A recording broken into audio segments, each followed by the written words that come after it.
The future of progressive radio. This is the Dean Obadala Show on Sirius XM Progress 127. And welcome back, Dean Obadala Show. We're live Tuesday, November 6th. It is Judgment Day. Judgment Day is finally here. And in studio right now, two people who are all about judging people. We've got Raul Reyes, lawyer, NBC.com contributor, our good friend, and John Fugelsang from Tell Me Everything with John Fugelsang, heard on the Inside Channel 12 to 2 every single day, and one of the great progressive voices out there. John, nice to see you, brother.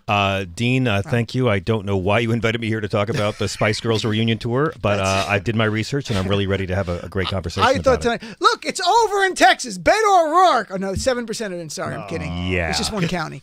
But still, I've had more people from Texas, including Jorge, Oliveros, who works on his show, just called in from El Paso.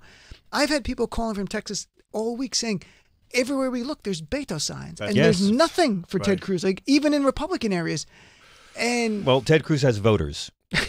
Ted Cruz has tribalism on his side, and Beto has enthusiasm on his side. Right. Ted Cruz has like just the ingrained partisanship in Texas. But I mean, my whole family is originally from El Paso, and really, I mean, 5 years ago, Beto was just like the congressman from El Paso, and I just think that whatever happens tonight, that he has become this phenomenon and finally awakened the Democrats in Texas. That alone, to me, is an accomplishment. Yeah, I mean, that state's going to be, it's going to be a blue state by 2026, and this is just a harbinger of things to come. If it doesn't happen for Beto, I hope he goes after John Cornyn, because a serious challenge would force John Cornyn to show us what he's been doing in the Senate for the past several decades. Right. But Ted Cruz, don't count him out. He is the Abraham Lincoln of Sarah Palin's. So we'll see. The Abraham Lincoln of Sarah. Pennsylvania tonight, like we're looking right now, Democrats took 2 House seats, so we need 21 more. Pennsylvania, we could take 3 to 5, and I say that confidently because of the redistricting of the state map. The congressional districts just about 6 months ago, the Supreme Court there deemed it unconstitutional gerrymandering. And so 3 to 5 easily, even it could be slightly more. So we're in good shape. I'm waiting for my home state in Jersey to hear some things. So let me ask you both. Gut feeling, what's your sense of where we're going? About the Spice Girls tour or about the election tonight? Well, Spice Girls tour, they're touring stadiums without Posh. And, what? They're touring without Posh. My understanding is she wanted to pursue a second facial expression. She's not going on tour with them. I think it's a mistake. I think that the fans already, stadiums for a band that has 2 hits, people remember, it's already dodgy without everyone's 5th favorite singer in the history of Spice Girls. I don't know if they can pull So you're going to go with that. That's what you're going to stick to on the Spice Girls. Raul, here's what I think. I think that Democrats are going to lose 2 and pick up 2 in the Senate, and there's a very good chance we will wind up with the same exact number that we've had for the past year. Yeah, in the Senate. Yeah. That's what you think too? I don't know. You don't know. What kind of pundit says I don't know? No, you go on MSNBC, you never say I don't know. I always break the rule. That's like the rule, I think, of cable news journalism. You're not supposed to say don't know. But you know what to me is exciting about this whole process we're going into, because the country has been in so much upheaval, because we are seeing so many new voters and younger voters. I think for the first time, at least in my circle of friends and acquaintances and people on Facebook and all that, you see people like regular people, not people who are journalists or involved in cable news, wondering about things like the gerrymandering or the census, stuff that maybe people don't usually pay attention to because it's not like, a hot topic anywhere, or people wondering like, hey, why, questions about the Electoral College, all sorts of things that are usually just in the domain of political journalists. I feel like all those questions are just getting out into the electorate, and a lot of people are saying, and you don't like that because you want regular people engaging. You'd rather the elite I just think it's discuss fantastic. things. No, it's great you do because like people are saying like, why is it that if I live, say, in New York, my vote really doesn't count as much as someone in Florida or Battleground 3 times State as much in Wyoming? And people are asking questions, and I think just I'm taking the positive view. Just as I an do the optimist. same thing. That's all great. When I explain the Electoral College, I say Trump is president because of dead slave owners, and slavery is why he's president. And I just kind of give him a smile with the factoid as well. It's remarkable. Trump got the ultimate participation trophy. He comes in second, and you can be president. I studied the Electoral College at Trump University. How'd that go? Well, That's apparently expensive. fantastic. You did very well there, though. I did You were great. scholarship? Or no? Yes, I had a double major in applied nihilism and sloth, and I did quite But well. you also were great on the football team, which was remarkable about you. Yeah, That's what well, we people had talk about. no practice or games, so it actually was great. I had to send Mr. Trump a lot of money to the foundation, oddly enough, for uniforms, and then we had no practice. So But Trump declared you were the champions of the league. So it's kinda he worked has out well. allowed me to contribute to the Secret Service golf cart tab at Mar-a-Lago, which is great. By the way, speaking of which, how about the Bombers van? I thought for 5 minutes it was the Mar-a-Lago Airport shuttle. Have you taken it? No, because all the stickers on it. It's the Mar-a-Lago show. Sorry, I forgot. Oh, that was 19 outrages ago. I keep forgetting. We are in the I golden can't- age of gaslighting. It's remarkable, though, how much that was. We became obsessed for a week and then gone. A week? No, a week? 2 No, days, friend. Dean, 2 it days. was 2-3 days. For me, it was a and then week. then there was Well, the on to horrific next shooting thing. at the the synagogue, we news had that. cycle is so fast The now. unreal racism of this week and the 14th Amendment talk distracted from the synagogue shooter, who was inspired by Trump's lie that they were ISIS people and it was an invasion, which distracted from the Trump supporter who sent the pipe bombs, which distracted from the Trump supporter who shot those folks at a Kroger, the African Americans in Kentucky, which distracted from the Trump supporter who began that week. This is last week, by the way. This is just the last 10 days. The Trump supporter who went to court last Monday for groping a woman on a plane in Albuquerque, saying that the president said it's okay. Right.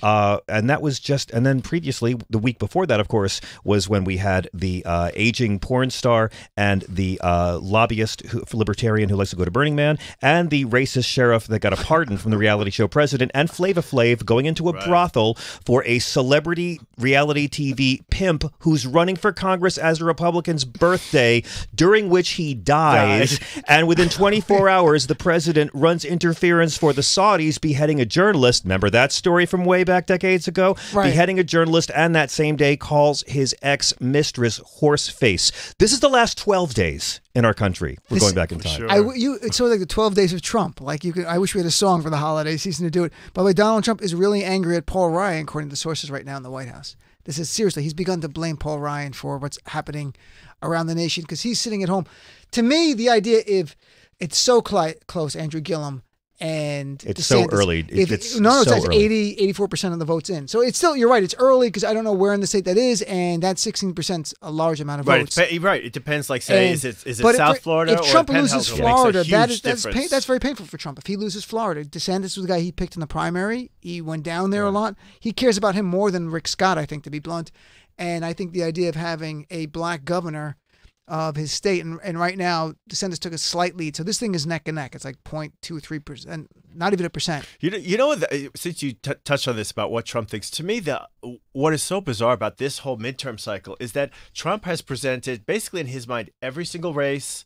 It is him. I mean, he even says that he says that at his rallies, and he's right. A vote for this person is a vote for me. Like I don't understand how he's even has any grounds for being angry at Paul Ryan, because he has sort of superseded his role in the entire party. Everything you is forget just that about he him. has- It all comes back to. But he has him. the attention span of the guy from the film Memento. So when he's sitting at home, he's not feeling how he felt in the rally, and he has no impulse control over his emotions and what he feels. That when the goldfish sees the little plastic castle, it's the first time he's ever seen it and felt this way. So, but do you think that Donald Trump has made a mistake he made the midterms about Donald Trump, not about immigration and racism? Yes, but that's Trump. Right, it's been Trump about is that for synonymous. months and months and months. Right. It's been about that. So but his closing argument, Republicans are apparently saying, from what we hear, talk about the economy. And by the way, those Republicans are leaking that to make themselves look like Agreed. the grown-ups in the room. Those Republicans are benefiting from the same racism, but privately leaking that they are so upset about this because we could have run on a strong economy, but they're not upset enough to come out and actually say something in public. Well, but my theory, though, in a way, is Donald Trump knows his base better than anyone. And he also knows that those people, his base really has not seen much economic uptick in their lives in the last 2 years, frankly.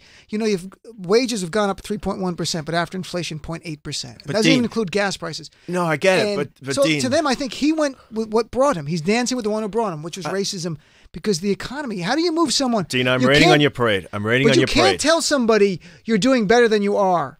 You can't tell me I'm doing know, better than I but am do when you I'm not. Look at it this way. I think, and many people do this, I think you are giving the president way too much credit as a strategist and as someone who understands different issues. Little If plastic castle. anyone tries to engage the president in a serious discussion about the economy, inflation, and any of the different indicators that move Wall Street beyond one or two sentences, that's not something that resonates or that he even knows about because he doesn't really care about it. He doesn't synthesize information. He is profoundly incurious. So he can't get out there and talk about unemployment relative to other years or even his tax cuts, which are not popular. He can't make that economic case because he doesn't have the skill set and the knowledge to even back it up the way someone who's just a generic lobbyist could. So what he does know is this very anti-immigrant, xenophobic argument that he can talk about. That's what he knows. He's a 72-year-old guy in Florida who watches a lot of Fox News. And yells at the TV. Yeah, but you make a beautiful point, which is that he did say, and he's been right, that this election is a referendum on himself. And by extension, it's a referendum on grabbing women by the pussy. It's a referendum on separating children from their parents. It's a referendum on a tariff war with China with a $12 billion socialism bailout to the farmers that we borrow from China. It's a referendum on Kavanaugh. 83% of a tax cut goes to the 1%. Mm-hmm. But you're so right in that he has said this is about me so many times. It would be outrageously hypocritical of him to blame Paul Ryan, and yet he will do it. Oh, he'll and liberal media and mainstream media will call him out on it, and no one will care. And then it'll be the next WTF moment. Well, what happens tomorrow? I mean, I don't care about Trump's reaction. I don't care who he blames. I could care less. I really We're still don't. counting votes tomorrow. We are going to count some votes, yeah. but how do we continue with the energy and momentum that we've seen? And I don't know what's going to happen tonight. I feel really good about the House. We're going to pick up some governor. We're going to pick at least 4 governor's races. I think 5 to 7 governor's races. And we're going to pick up the House. The Senate, I don't know. That's just life. The way the map lays out, it's just not a good year for us. How do we keep the energy going? How do we keep it going from now to 2020? And is that going to be a product of the Democratic presidential debates and forums that are going to begin in like 2 days? Yeah, after New Year's, shortly, 275 Democrats will announce runs for the presidency. And we will begin to have the weekly ritual of a different debate every week. They began in 2015 last time. They'll begin in 2019 this time. So this will be every candidate coming up there. And again, I'm a big fan of the presidential loser industrial complex for higher speaking fees. Most candidates like the GOP will know they won't win, but boy, oh boy, I get airtime every week. This will generate enthusiasm. This will keep the base focused for 2019 and get the rest of the country along in 2020. This will give the Democratic Party a much-needed year to coalesce around one clear leader. Right. And you know what else is going to get the Democratic Party very revved up and help continue their momentum is number one, the Trump administration. They are going to be going all out in terms of trying to push through these all sorts of wild immigration schemes and ideas. Number two, the president is who he is, so we will have weekly rage tweeting that will continually offend and alienate different groups of people. And number three, remember, all the Russia investigation, the Mueller inquiry has been quiet because they don't want to interfere with the election process going on right now. Once those bombs start dropping, those bombshells and all the things that he's going to present post midterms, I don't think there's going to be any problem with Democratic enthusiasm, independent enthusiasm, anyone who cares about this country getting revved up and staying that way through 2020. And also, if I may, Donald Trump is fighting 5 wars on 5 fronts that he will continue to fight tomorrow, not just against the resistance. There's the Mueller investigation, and we will be hearing things about that. There will likely be a constitutional crisis of some kind wherein he will refuse to answer a subpoena, and the human shield he picked for that very reason on the Supreme Court may clear him from having to testify, because the founding fathers, they wanted a king. I don't know if you know this. Then you've got the New York State Attorney General, who is investigating the Trump Foundation, where the kids, Fredo and Shemp and Ivanka, ran it, and they hadn't had the board meeting since 1999. Then you've got the Emoluments Clause lawsuit working its way through the D.C. courts. Hugely important. We have never experienced corruption in a president on this scale. We've never, in the country's history, we don't even talk about it. It's so huge, the amount of personal enrichment he's getting from the office. 4th, Avenatti and the women. That's not going away either. Right. And 5th, Trump's own arteries. This is a 72-year-old guy who eats garbage, sleeps 4 hours a night, diet. Very unhealthy, probably enjoys a little bit of Adderall here and there or something. And Donald Trump is going to be fighting all of this for a very long 2019. But I thought his doctor said he's somehow healthier today than he was when he was in his 20s when he was a draft dodger. Dr. Jeff Lebowski, MD? He's the Benjamin Button of presidents, Trump, who gets healthier as he gets younger. It's as he gets older. Believe me, it's the colon doctor that taught him the word obstruction. So, folks, let's take a break. We're going to come back, chat more with Raul Reyes and John Fugelsang about the election results. We're going to get some more while we're waiting here and watching. And we're going right through to like 2 in the morning. Not here. Michael Signorelli is coming on at 9 o'clock. I'll stick around for a few hours with him. And then there's going to be other hosts going through 2 in the morning. This is the place to be. SiriusXM Progress 127. Be right back. Progressive values are the best of American values, and we need to keep fighting for them to save our country. Don't go anywhere. This is the Dean Obadala Show on SiriusXM Progress 127.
New perspectives, important voices, influential ideas. This is the Dean Obadala Show on SiriusXM Progress 127.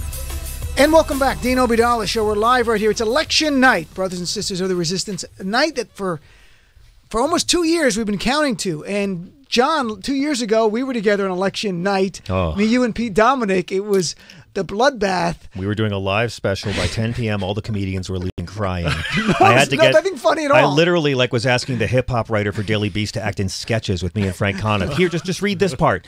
And then you know what I had to do after that? I had a weirder election night than Hillary because I had to go cross town because I had naively agreed to do an all-nighter on Good Morning Britain, which is hosted by Piers Morgan, who won Celebrity Apprentice despite being neither. And I spent the night sitting literally in between Piers Morgan.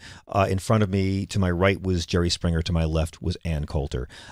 That was my whole election night. I was That is trapped. also hell. That's how it's defined. A fascist, a freak show, and a starfucker. I thought, oh my God, I am America for the next 4 years. And but you know what? It's like whatever. Well, you were there brings, to the end. You were there, so you knew the results by the time you went there. That you I knew the Trump results won. before I got there. Times Square has never been so quiet as it was 2 years ago when I walked there. I think that night. everybody, if in the progressive community, if you're on the left, when you think back to where you were 2 years ago, it was so traumatic for people. And I mean, I was there at NBC the whole night, and I can't even talk about it. It was A Democrat. So we just picked up a governor's race. Illinois just won. Pritzker has just won there in Illinois, and I had on Michael Blake right before you came in. Have they called? Have they called Maryland governor? They did. Yeah, Okay. with Larry Hogan. Unfortunately, Ben Jealous didn't win. Ben Jealous get anywhere? Did he?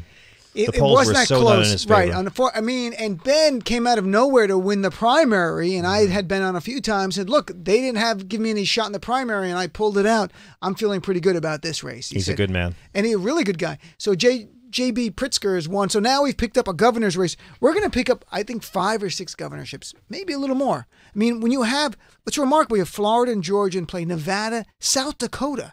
There's a 3-point gap right now. Right. Alaska, Iowa, Ohio, which I think we might win, Kansas. That's neck and Kansas, neck. Chris That's, Kobach. right, that's neck and neck. And Wisconsin beating Scott Walker would be remarkable. And Tony Evers is there, an impressive guy. I've had a lot of people from Wisconsin call in, elected officials and locals saying, and 32% of the vote counted in Texas, and Beto is winning by 3 points. I mean, that's still, we have no idea. It could be the El Paso area. Right. But how do you say Beto? Like it's Beto. Beto, because I didn't know it was I just thought it was a nickname. Yeah, it is and people a were nickname. Spanish, Right. But it's a Spanish nickname. Yeah, Mexican. Yeah, Spanish. Yeah. Interesting guy. Yeah. I think so. Democrats win the House. Let's assume they win the House. On a practical level, what does that do? Well, it finally brings a bit of checks and balances against the president because his own party has been unwilling to do it. A party that will flirt with the right thing but stays monogamous with the convenient thing. And it will actually help Republicans tremendously because they won't have to be helping Trump obstruct justice over the next 2 years, which they would be having to do.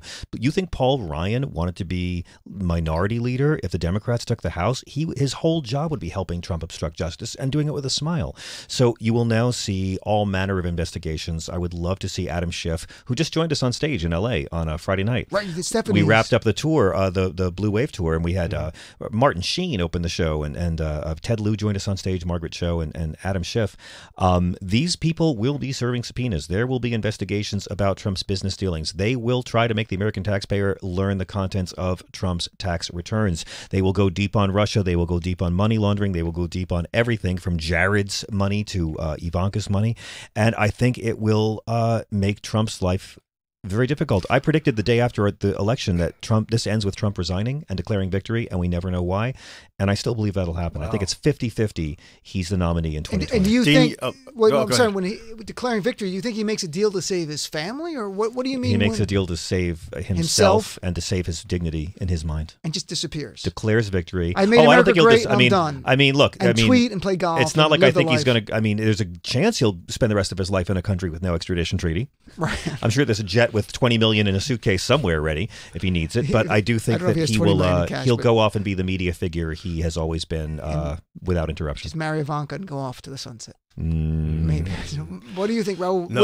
Win the House as a practical matter, what does it do? Yes. Winning the House, to me, as you mentioned, it's going to result in a slew of investigations. But I predict, and I'm normally not big on predictions, but I predict that it will be truly cathartic for Americans of all affiliations because so much has come out of this White House that has really, look at things like the family separations policy. That was not just something that only Democrats didn't like. You're right.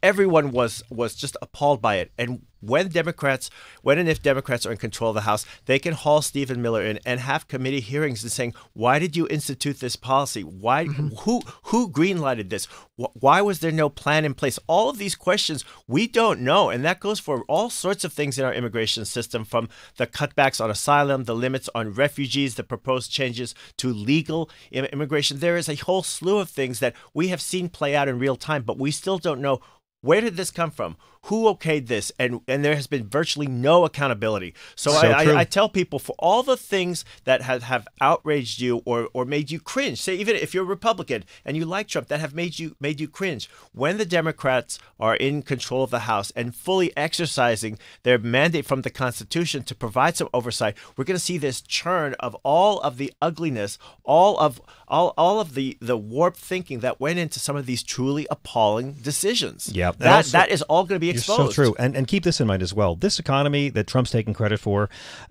I ask everyone, tell me one Barack Obama economic trend that Donald Trump has reversed. He hasn't. It's only been his economy for 13 months. It was Obama's economy until October of 2017. And we're already seeing what happened in Bush's first term. A real big party the first 2 years. We got a credit card with no spending limit. The next mailman's going to bring the bill, but that's not coming yet. Wall Street's doing great. We're having a party. The rich are getting richer. They got a tax cut they don't need. We know this is going to turn around. And if the Democrats take the House, another advantage for the Republicans is it'll give them someone to blame it on. And that's the big thing. Donald Trump, because this economy will turn. Trump will have someone to blame, and he'll blame the Democrats. They will become the new caravan. He will blame. He will say they're the bad ones. Who's ever nearby? Because think after these midterms, we are also going to see like this another churn of people exiting the White House who said like, I did my year, I did my 2 years. They're all going to be leaving. It's really this true. is already a totally chaotic White House. Can you imagine what it's going to be like after these midterms? This White House goes when through people staffers. are trying to save themselves. They go through staffers like The View goes through young female conservatives. You know what I'm saying? Like Leo DiCaprio goes through young female anything. They're shedding jobs, and he's exactly right. It's that will accelerate, and that's what Trump wants. Because Jeff Sessions, I hope your LinkedIn is up to date. I never thought I'd be rooting so hard for a racist to keep his job, but Jeff Sessions knows what this means. Either way, Donald Trump is going to try to avoid a showdown with Mueller, and somewhere in hell, Nixon is cheering him on, but he'll tell him when he sees him. We're going to get that report, the Mueller report. It could be in the next few weeks. It could be December. It could be the new year. During our lifetime. We can see more indictments. I think Roger Stone, if he's not indicted, I'm stunned by just he's going to be things indicted. We've seen. But, with Ken Starr, within 30 days of the testimony they took of Bill Clinton, the Starr issued his report. So I think he's waiting for the last person, and this is Donald Trump, if he can speak to Donald Trump. I think you're right. And so we're going to see if he gets to Trump. If not, so in New Jersey, Bob Menendez won. I mean, there were questions earlier about him with, but in Jersey, indicted, but not convicted, right? Come on. Everybody gets indicted. I'm from Jersey, too. He got indicted. He made his stripes. It happens. So Bob Menendez is one. So there goes any concern about New Jersey, which also probably means Mikey Sherrill, who's a Democrat, has been on the show twice, is in a swing open district. And Andy Kim could be Tom McCarthy. Mikey Sherrill should win, and Tom Malinkowski might win. We might pick up 3 Democratic seats in New Jersey. Do you see Nancy Pelosi remaining as Speaker of the House? I think so, because I don't think the people I think there'll be discussions about her doing some kind of transition in the future to younger leadership. I agree with that. that. I think she should do that. Someone younger like Steny Hoyer, who's only 73. He's a breath of fresh air. Do you fear, you're a Democrat, right? Of course. Well, I'm a progressive first, and then I'm a Democrat. Okay. Do you fear, I'm not a Democrat, but another party has always forced me to vote that way. Do you fear the epic Bernie-Hillary civil war between progressives and Democrats in the party, this whole screw you because we only agree on 85% of the issues? And you know how it is. You go on Twitter, you know that there's Bernie people and Hillary people that still have a seething hatred for the other tribe. And do you fear that we could see a replay of this, especially if there's a challenge for the speakership? I don't think you're going to see it with the speakership. I don't think there's enough of that new coalition of very progressive people there. And also, they're coming in. They're new. I don't know if people like Rashida Tlaib and Ilhan Omar and some of the other more progressives who are going to win tonight are going to make a big deal about that. They might not vote for her, but they're going to vote for Tim Ryan. I mean, that's not what they want. Who is that far left or not even far left, what I just normal left, normal progressive as the counterbalance. The other thing is having a younger white guy from the middle of the country. That's not going to move them. So I don't see that. I think she stays in. I think the Democrats have more things to focus on than fighting over Nancy Pelosi, which is I agree. Having every chair of every committee, having the agenda power. I had Ro Khanna, the congressman, on yesterday talking about what do you do first. He goes, we're going to have votes on legislation that we can never vote on and have it on the record. We want Medicare for all, $15 minimum wage. We're going to force them to vote no on that stuff. Climate change, and really get ready to show the American people in 2020, if you will elect us for the presidency and the Senate, we're going to pass this. This is going to be the law of the land. It's not just aspirational. It's what we're really going to bring to you. So I think that's great. Plus the investigations, of course, are so important. Right. Mike Pence's brother has won his House race. Oh, it's too bad I had his opponent on who was really good. Did you? Yeah. I did. And I knew that was a tough one. He did no debate. He did nothing. I swear to God. Nothing? Was it Greg Pence? Yeah. Literally, she said he would not debate, wouldn't talk, nothing. Well, his brother's the vice president. He has a role exactly. model. So he ignored him, ignored his opponent. I wasn't really looking at that one as a win. I'm looking more for the Jersey and Pennsylvania ones to come in. And no surprise, Charlie Baker, a Republican, blew out his Democratic opponent in Massachusetts, but Elizabeth Warren won big too. The people of Massachusetts are very interesting. Here comes another too close to call one, and it's too close to call in Florida. Oh. All right, so guys, what do you think? What about 2020? It began already a few weeks ago, frankly. It began when Joe Biden booked hockey stadiums for a book tour. That's when 2020 began. And also you had Kamala Harris with a proposal. You had Elizabeth Warren with the DNA test. Yeah. You had 2020 for me began during the Kavanaugh hearings. I agree. There was some prime showboating. No, there was some Iowa Idol was going on. You're going to Iowa, right. Cory Booker. Right. And the networks, you know this, Dean, they are already, tomorrow they're on television. They will be discussing, who's on the short list, who's ahead. There will be polls done this week about 2020. So it starts immediately. It's off to the races already. And I think because the media is about their biases towards ratings, as John has always made very clear, that if they see they can make money, they're going to do forums. They can have Democratic forums, not debates, as early as December, even with non-announced candidates. Of course. Bernie would go on, who won tonight, of course, his re-election. People like Bernie would go on. I think, by the way, that's great civics. I think that sort of programming is fantastic. No, I think it's good if you can get Bernie Sanders and Ted Cruz, who both want to just, work out their Tinder game, to come over and debate each other on CNN for no reason, that's great. We need that every week on television. No, but I'm saying for the Democratic forums, you're going to have... You'll have non-debate debates. Right. And you'll have them come up there and they'll say what they're about. And the American people will get to know a whole new group of people. And I think tonight, in a way, some of these candidates are going to give the Democrats a bench they didn't have. We only have 16 governorships right now. 16. This is horrifically bad where we are. After tonight, we'll be at 20, maybe 22 or 23. But America will get to meet new candidates who are governors who might run in 2020. There's no need to wait anymore. I don't think you need to wait if you have some kind of background. Plus, they're going to have people like some of the billionaires. Tom Steyer, who's a friend of mine who comes on the show a lot. I don't know if Tom's going to run. You have to mention you're friends with a billionaire. No, he's not my friend because he's a billionaire. He's just my friend. It just happens he has a private wow. jet. You know what? I was actually just talking with Michael Bloomberg about how much we hate name dropping, and he hates it more than I do. It's incredible. We were fishing together, but he's going to run. He is going to run, and Joe Biden's going to run. So what do you think, though? Does Joe Biden? Do people make the argument Joe Biden's the guy that beat Donald Trump and have a Biden Kamala Harris ticket, something like that? If I had to bet money, yeah, I would say that is the most likely ticket if I had to pick one right now. But I think if Biden's smart, he knows what the lines against him will be. And I think he does what Bob Dole should have done a generation ago, take a one-term pledge. And that's a one-term pledge. Right. People will vote for a gimmick or a novelty. What you send me in there, and I will set things right. And his VP nominee most likely would be Kamala Harris. I think Biden, not because I think he's necessarily the best candidate, the Democratic Party will view him as the authentic voice to lure back the white blue-collar workers that Donald Trump's bullshitting swayed. And also, I think what matters the most to the party is he's going to be the best fundraiser of all of them. At the same time, Kamala Harris, I think on paper, looks like such a great choice for VP because we already know they're going to be doing MS-13 open borders, repeating this lie. And by the way, if anyone uses the phrase open borders, you can say to them, oh, your mom raised a liar, because no Democrats have called for that, and no Republicans have called out that lie. But she, as a prosecutor, put gang members in jail, and that will be the Democratic bulwark against the soft-on-crime rap. Interesting. I think she's impressive. And black women will save democracy. Where do you think Bernie Sanders plays in all this? Do you think his ideas move forward and it's not Bernie any longer? They already have. That's what you think, because Bernie, I think, is going to run. Medicare for all will be in the platform. I think Bernie Sanders had more of an impact on the Democratic Party going forward. You think he is running?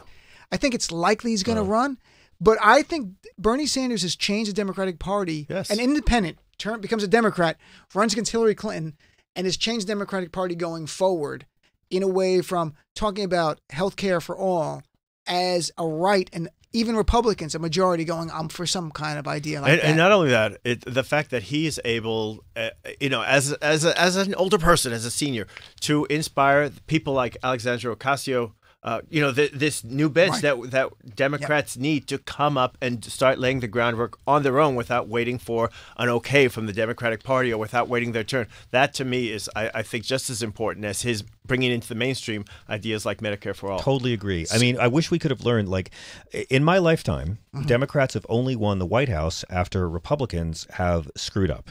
Jimmy Carter got there because of Nixon. Bill Clinton got in there, Ross Perot, but because, the trickle down of 12 years was collapsing. Sure. And Barack Obama, you know who. So, I always never really thought Al Gore or Hillary Clinton would win because I've never seen a Democrat succeed a Democrat. But at the same time, with all this strife going on within the party, this can be the time when the Democrats get to reboot, get to bring in their attractive new cast, get to usher out the older people that are suffering the ageist jokes that John McCain had to wade through. And I think that the nominee could very easily be someone that none of us are talking about. I mean, It could be Gavin Newsom very easily. It's going to be who wins the debates because it's a popularity contest. I mean, you think about it, in 1992 with Bill Clinton came out of nowhere in a way. He was not considered a leader. But Democrats, we've won every popular vote for president since 1992, except for one. 6 of the last 7. It's remarkable. The only one we lost was in 2004. So when we come out, we win. But let's take a break. Come back. Democrats get tired of this, by the way, of keeping winning and still losing. Tired of winning. Getting the most votes and losing. Let's come back with Raul Reyes and John Fugelsang right here at Dean Obadala Show. We're live. It's election night, and coverage is going to go right after this. We're going to go for hours and hours on here. Michelangelo Signorelli will be back at the top of the hour. I'll be sticking around with Daniel Moody Mills and some other great guests. Be right back after this. Every day between now and election day, ask yourself, what am I doing to help the resistance win? The stakes are so high, we cannot take off a single day. The Dean Obadala Show.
Dean Obadala Show on Sirius XM Progress 127. Well, Bear last night, trying things out. I love that. And welcome back, Dean Obadala Show, joined here by John Fugelsang in studio and Raul Reyes. I want to play a clip. I played it early in the show. This is Triumph the Insult Comic Dog talking to Beto O'Rourke. And Beto. And it aired last night. Beto O'Rourke, who's still leading with 50% of the state of Texas in. Beto is still up. But I don't know what part of the state that's reported. But let's hear it just for fun. Let's hear clip number 4, please.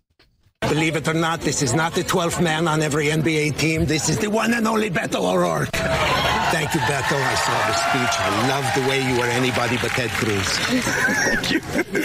Tell me this, Beto. Does it concern you that half your base thinks they can vote for you through Instagram?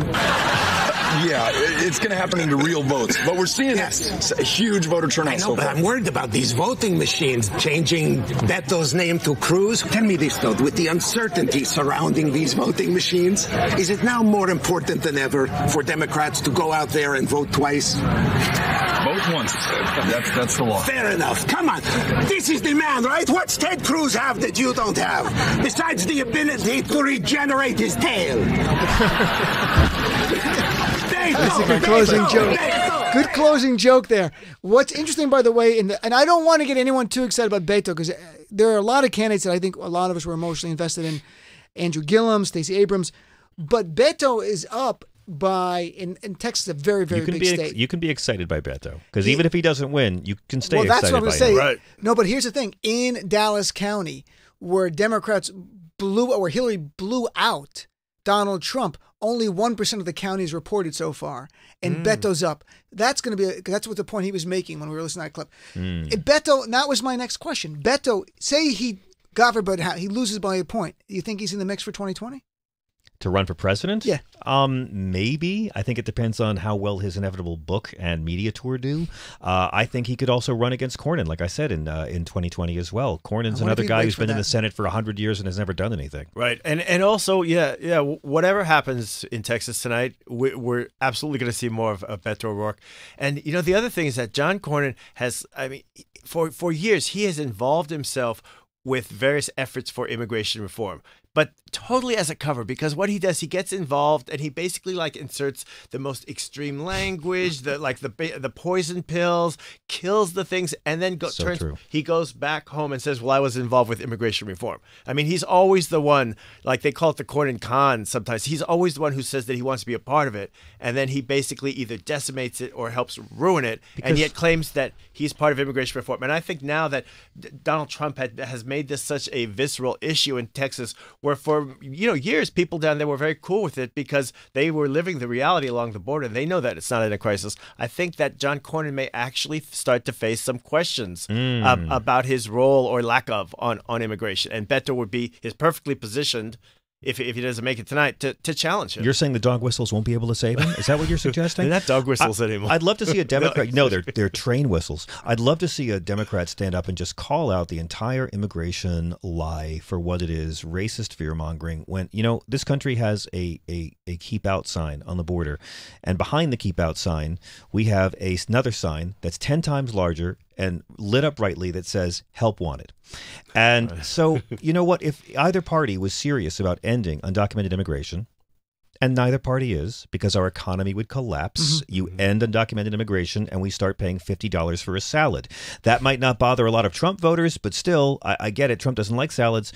But if you started incarcerating the people who hire undocumented workers, you would solve this. They don't want to solve this because it's a vote getter and a fundraiser. So, Raul, what's your reaction to that? The idea of actually penalizing criminally the employers. Are you fine with that? Yes, because Dean, that's what I have said that many times to people, that if the problem, one of the great problems with immigration and illegal immigration is that we create this demand for undocumented workers. And I think for all this talk of deterrence, if you want to deter illegal hiring, if we saw prison sentences for all these contractors and subcontractors, for example, in the construction industry who hire undocumented people every day, major U.S. corporations have undocumented people cleaning their offices at night. You start locking up these white corporate people? If those people had to pay more than just, say, a $10,000 fine and actually face jail time and public exposure, our problem with hiring illegal workers would cease, and all of a sudden, all sorts of people, even on the right, would start getting serious about finding a way to legally bring workers here, either as guest workers or long-term legal residents. And that'll never happen, but I keep waiting for the Democrats to call it out and say exactly what the hustle is. It's a huge missed opportunity, I agree. At the same time, Democrats, to be fair, raise money and votes off this controversy, just like abortion. It's just like abortion. We don't have an abortion problem. We have an unwanted pregnancy problem and an abortion symptom. But we're never going to address the unwanted pregnancies because both sides raise money and votes off the fighting. And now what we're looking at here is the immigration thing coming home to roost, because I don't know how many more years they can do it, Dean. Remember Karl Rove in 2004? It was all about gay marriage. That was then it was the Ground Zero Mosque, and then it was Benghazi, and then it was her emails. Whatever this year's bullshit thing to make you angry, to drive you to the polls will be. You think Trump's going to talk about this caravan after next week? No. And the caravan, what's remarkable to your very point, the caravan, and then he tried to mix in Middle Easterners with the caravan, going to his greatest hits from the 2016. Yeah, and he inspired a guy in Pennsylvania. Right. Well, and to me, the idea of Middle Easterners, I have cousins, they're not going to fly from the Middle East to Guatemala and then hike for 2 months. My cousins walk down half the street for an Uber. They're like, bring the car here, my friend. So that's ridiculous. All right, let's take one more quick break. I gotta say, for Halloween, I dressed up as one of the migrants, but my costume only scared Trump supporters. It was really disappointing. So let's take a break. We'll come back the last few minutes here with Raul Reyes and John Fugelsang, but don't go away any place, because after this, Michelangelo Signorelli will be here hosting. I'll be here, Daniel Moody Mills, a whole bunch of great guests as well, and there'll be live coverage till 2 a.m. right here on SiriusXM Progress. Be right back after this. Dean Obadala Show on SiriusXM Progress 127.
The Dean Obadala Show on SiriusXM Progress 127. And welcome back. Dean Obeidallah Show, live here, election night, Tuesday, November 6th. So much results slowly coming in. We're going to be counting for hours. I'm here with John Fugelsang, Raul Reyes for the next few minutes. Then Michael Angelo Signorelli will be here hosting, and I'll be joining him with Danielle Moody-Wills. Raul, you wanted to bring up a point, something very interesting in Georgia. What happened? No, I thought there was some true karmic justice because Brian Kemp went to vote, and he was not allowed to vote for a short while because he was not in compliance with his own exact match law. Now, if he'd been a regular person, man on the street, they probably would have just said, like, get lost, beat it, get back in line, whatever. Because he is who he is, they worked it out. You know, he was able to vote. But it just goes to show that even someone who created this whole effort at voter suppression can somehow get entangled with it. So to me, that's the karma. I wonder, we were talking about this in the break, in Georgia, if neither Brian Kemp or Stacey Abrams gets 50% plus one, there's a runoff in December. And I'm wondering, what's the best? I would rather there be a runoff than she lose tonight by 50 plus one to Kemp. And, you know, we're not even close to having all the results. And if it's close, by the way, there's going to be a legal challenge because, I mean, for sure, it's been so much fraud and it's so easily provable. But the one good thing about having a December runoff, it'll be the only race of the nation. We will all focus on it. It'll be much harder to cheat, I think. But the idea of Republicans having no problem, no shame, no decency over the idea of fraud and winning not by ideas, but on literally it's suppressing disturbing the that vote. the only time voter fraud matters to so many Republicans is when it's allegedly and mythically committed by undocumented immigrants. Meanwhile, you have people like Chris Kobach and Brian Kemp doing things that are, at least on their face, are blatantly illegal, and it doesn't matter. The 3 million undocumented immigrants who voted for Hillary Clinton, because I don't know if you know this, undocumented, their real goal is to illegally vote and get caught. That's why they do it. They managed to register and then vote, and just because Chris Kobach found zero evidence of this doesn't mean that Fox News should tell you that. Just think if the caravan, though, had arrived, just say theory, and Beto won in Texas, everyone on the right would be saying the only reason Beto won in Texas is because the caravan came in and voted. I speak to Trump supporters. I try to be respectful if they're not being racist or bigoted. But there's no talking. There's no changing their views. And I don't even care anymore. There is a large portion of them that is beyond reason. And this is why when you see Trump enjoying 88% approval rating, it's because the party's shrinking. People are leaving the party and the party numbers are getting smaller. And it is because of Trump. To me, you know, a lot of this is about the future of the Democratic Party.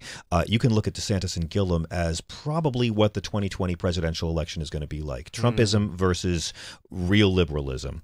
No disrespect to the Clintons, but you know what I'm talking about, real liberalism.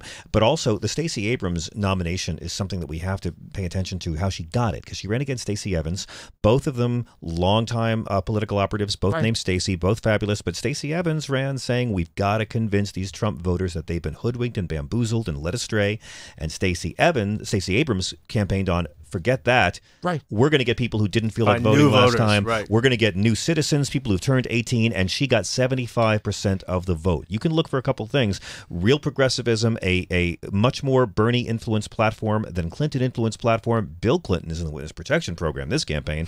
And you can look to see Democrats not trying to win over conservatives. Right. That's what Beto O'Rourke has been trying to do, too. He hasn't made so much effort. He has been fully invested in new voters, young voters, Latino voters, potential Latinos who have not typically voted in these midterms or in any elections in the last cycle. So we'll see whether it pays off for him, but I think that's the pathway forward for Democrats. So my friends Raul and John, thank you so much for coming in tonight, for being here for this big night. Last time me and John together, it was a much more heartbreaking night. It was 2 years ago. I think that we're going to do well in the House. It looks like, though, Joe Donnelly lost re-election in Indiana, so he lost one Senate seat. I think we might pick up some others. We're going to see how that plays out. But to me, it was the House and the governorships were really my focus, and just because of the map, just simply because of the map of the Senate. It was a different map. I think we would have easily won it. But gentlemen, John, where can people follow you on Twitter if they don't already? I'm on SiriusXM Insight every day, and go to johnfugelsang.com for live dates, and I'll be at the Friars Club tomorrow night with Randy Credico.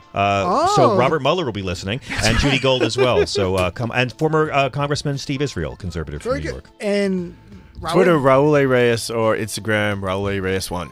Folks, so stick around. Coming up with live coverage right till at least 2 in the morning. Michael Angelo Signorelli will be back in. I can see him right now. I'll be here with Danielle Moody-Mills, some great guests as well. And stick around. Be right back. More election night coverage on SiriusXM Progress 127.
This is Progress Presents Election Night 2018.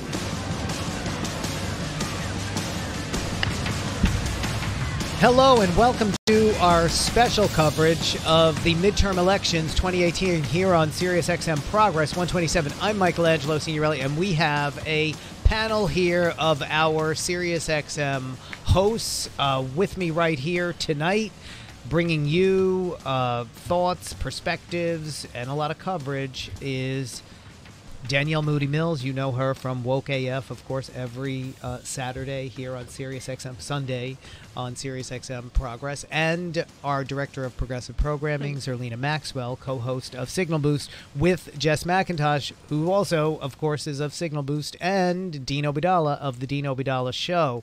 So, 9 o'clock, whole bunch of states have now closed their polls, 9 o'clock on the East Coast, and we already have a whole bunch of races that have come in at this point, and others that are still very much in the balance. Right now, the race for the House, Democrats have picked up 2 seats. They flipped 2 seats from red to blue. 21 seats are still out that Democrats need to flip. 21 seats they are leading in right now, but the polls are very close. In the Senate races, right now we have in Florida, too close to call, Bill Nelson and Rick Scott, and also in the governor's race there as well. It is literally right now at 50-50 in both the governor's race and the Senate race in Florida. In Georgia, still way too early to tell anything that's happening. And, of course, we've seen all kinds of voter suppression there. And we still have governor's races that are out, some Senate races called that we were waiting to hear on in Tennessee. Marsha Blackburn projected as the winner there. In Texas, right now, Beto O'Rourke and Ted Cruz neck and neck